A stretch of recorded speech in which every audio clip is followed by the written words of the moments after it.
नमो नारायण। जय महाकाल, जय मां बगलामुखी। सभी मेरे दर्शकों का बहुत बहुत स्वागत है। आई होप आप लोग अच्छे होंगे, आपकी आध्यात्मिक उन्नति आगे बढ़ रही होगी। देखिए, आज का मेरा वीडियो का टॉपिक है कि जब भी शक्तियां आपकी परीक्षा लेती हैं तो कभी भी आपको पीछे नहीं हटना चाहिए। देखिए, अगर आप ईश्वर की भक्ति करने के लिए स्वतंत्र हैं तो उस ईश्वरी शक्तियां भी आपकी परीक्षा लेने के लिए स्वतंत्र हैं। और इस अध्यात्म का ये पूरा एक कड़वा सच है और इस पूरे वीडियो का भी एक 8-10 मिनट का पूरा सार है। जब भी परमपिता परमेश्वर किसी पे अपनी असीम कृपा बरसाने वाले होते हैं तो बहुत परीक्षण उसका लेते हैं और परीक्षण लेने का उन्हें हक भी है। जब भी आपको कोई सर्टिफिकेट मिलने वाला होता है या किसी एग्जाम में आप बैठते हैं, उससे पहले आपका परीक्षण ही किया जाता है कि आप कौन हैं, कहां से आए हैं, किस लायक हैं, क्या उद्देश्य है आपका, कितना निष्ठावान है, कितने आप उस एम के प्रति डेडिकेटेड है। जब भी इंटरव्यू किसी का होता है तो वहां बहुत सारे कैंडिडेट आते हैं, वो अपने अपने बारी का इंतजार करते हैं कि मैं अपने आप को प्रूव करूंगा, और जो प्रूव कर देता है उसको कंपनी ले लेती है। ये सेम ईश्वर की भक्ति पे होता है। देखिए, अगर आपको सिर्फ भक्ति करनी है, कुछ नहीं पाना है, तो आप कुछ कर सकते हैं, आपकी कोई परीक्षण नहीं होगा। आप करिए, प्रभु को याद करिए, जैसे अपनी डेली रूटीन करते हैं वो भी करिए। लेकिन जब भक्ति के दायरे और मायने बहुत बढ़ जाते हैं, जैसे आपका कुछ एम हो, कुछ मनोकामना हो, और वो मनोकामना भौतिक भी हो सकती है, मनोकामना मोक्ष की भी हो सकती है। क्यों चाहिए आपको मोक्ष? तो जब भी आपको मोक्ष चाहिए है या भौतिक सुख संसाधन चाहिए है, तो ऐसे में भी आपका परीक्षण होता है। ईश्वरी शक्ति आपका परीक्षण लेती है। और जरूरी नहीं है कि ये जो परीक्षण हो ये ईश्वर ही ले, ये उनके गण भी ले सकते हैं। और कभी कभी तो मैं कह सकता हूं कि गण तो उनके भोले होते हैं, भगवान की भक्ति में लगे हुए हैं। अब आप आए और मंत्र जाप कर दिया, अब गण को चिंता हो गई कि क्या ही मेरे प्रभु इस भक्त को शक्ति ना दे दे, इसको अपना इतना ज्यादा ना मान ले कि मैं पीछे हट जाऊं। तो वो गण भी परीक्षा ले लेते हैं कभी कभी। और कभी कभी उनका उद्देश्य ये भी रहता है कि जो शक्ति हमारे ईश्वर तक पहुंचने वाली है वो कहीं निगेटिव शक्ति ना हो, अच्छी शक्ति होनी चाहिए। अब गण आपकी परीक्षा ऐसी नहीं लेंगे कि आपको अपने जान माल से हाथ धोना पड़े, क्योंकि उसके बाद जो आपको शक्ति मिलेगी वो प्रभु की होगी, वो आपको बचा के रखेगी। तो शक्तियां, गण जो होते हैं वो अपना परीक्षण जरूर लेते हैं। आप जब भी अपने दायरे को बढ़ाएंगे, पूजा पाठ साधना में आगे बढ़ेंगे, तो आपको इन शक्तियों का पल प्रतिपल आभास होगा। अगर आपके शरीर में अभी दर्द हो रहा है, आपका मन कहीं व्यथित हो रहा है कि नहीं मुझे ये सब छोड़ देना चाहिए, तो बिल्कुल भी छोड़ना नहीं है। इस जीवन के आप उस मुआने में पहुंच चुके हैं जहां पर अब आपको शक्ति मिलने वाली है। और अगर आप वहां से पीछे हट गए तो आपकी सारी मेहनत बेकार चली जाएगी, आपको कुछ नहीं मिलेगा। जब भाग्य के सारे रास्ते बंद हो जाएं, आपको कुछ नहीं मिले, तो भी पीछे मत हटना। समझ लेना कि अब एक नया सवेरा होने वाला है। ये बात याद रखिएगा कि जब भी ग्रहण लगता है, चाहे वो चंद्र ग्रहण हो, सूर्य ग्रहण हो, तो उसके बाद फिर से वो सितारा चमकता है।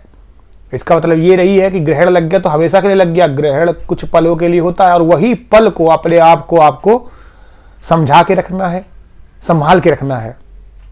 ये जंग अगर आपने जिंदगी की जीत ली तो आप आगे बढ़ जाएंगे।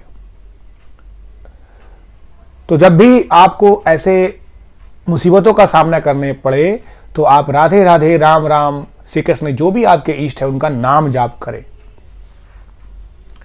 अगर आपके घर में सहसा से लड़ाई झगड़े बढ़ गए हैं आपकी पूजा पाठ का, तो कोई प्रॉब्लम नहीं है। अगर आपके अंदर भी बहुत ज्यादा एनर्जी आ रही है, आपको हीट महसूस हो रहा है, कुछ चीजें आपके साथ गलत हो रही है, तो उससे परेशान होने की जरूरत नहीं है। कुछ समय बाद ये हट जाएंगी। ये मंत्रों का पावर होता है, उस मंत्र की शक्ति होती है, ईश्वरी शक्ति होती है, जिससे शुरू शुरू में दिक्कतें आती हैं, फिर चीजें अपने आप नॉर्मल हो जाती है।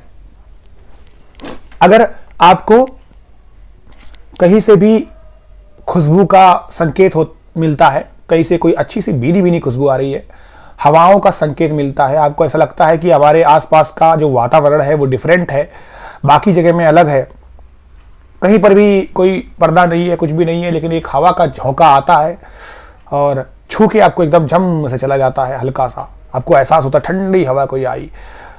वो ताकत होती है, वो पारलौकिक शक्ति है जो आपको स्पर्श करके चली जाती है ऊर्जा के रूप में। आपके आसपास सभी चीज ऊर्जा है, जो मंत्र आप जप रहे हैं वो भी एक ऊर्जा शक्ति ही है। तो ऐसे में भी आपको बिल्कुल भी घबराना नहीं है, परेशान नहीं होना। जब आपके आसपास के दोस्त आपसे कटने लग जाए, आपको बहुत लोगों के चेहरे असली दिखने लग जाए, तो ये भी साधना का एक फल होता है। क्योंकि जब आपके चक्र जागृत होते हैं, जब आपकी ऊर्जा जागृत होती है, जब आपके मंत्र जागृत होते हैं, तो आपको चीजें दिखने लग जाती है। जैसे किसी का चेहरा देख के पढ़ लेना, इंट्यूशन पावर बनाना, फेस रीडिंग कर लेना, सामने वाला क्या चाहता है उसके बारे में जान लेना, भूत भविष्य के बारे में भी आपको धीरे धीरे पता चलने लगता है। जो आप सोचते हो होने लगता है। तो आपको ये शक्तियां, ये मंत्र की शक्ति आभास कराने लग जाती है कि ये होने वाला है। तो जब अच्छे बुरे का आपको समझ होने लग जाएगी तो आप लोगों से कटने लग जाएंगे। तो जब आप कटने लग जाएंगे तो इसमें बुरा मानने की जरूरत नहीं है।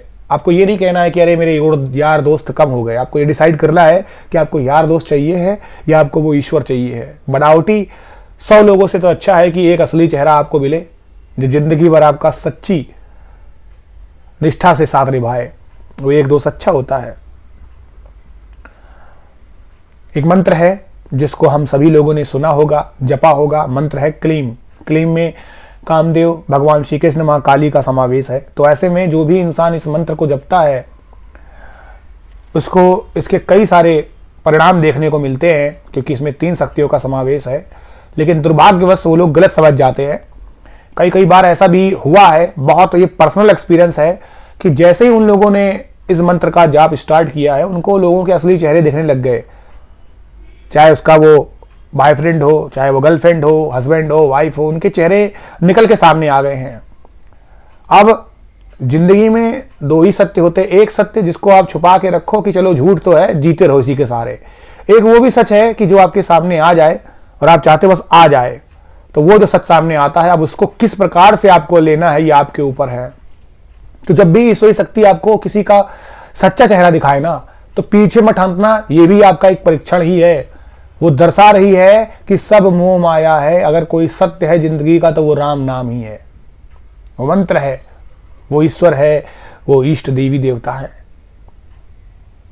कई बार आपके घर में भी ऐसा होगा कि भूखे रहने की नौबत आ जाएगी, क्योंकि भगवान जब आपको जिंदगी का, उस पूरे ब्रह्मांड का अकूत धन देने वाले होते हैं, तो उससे पहले आपका सारा धन ले भी लेते हैं।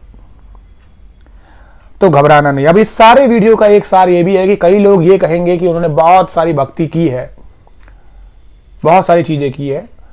यहां पर इस पूरे वीडियो का एक सार ये भी आता है कि कर्म भी इंपॉर्टेंट होते हैं।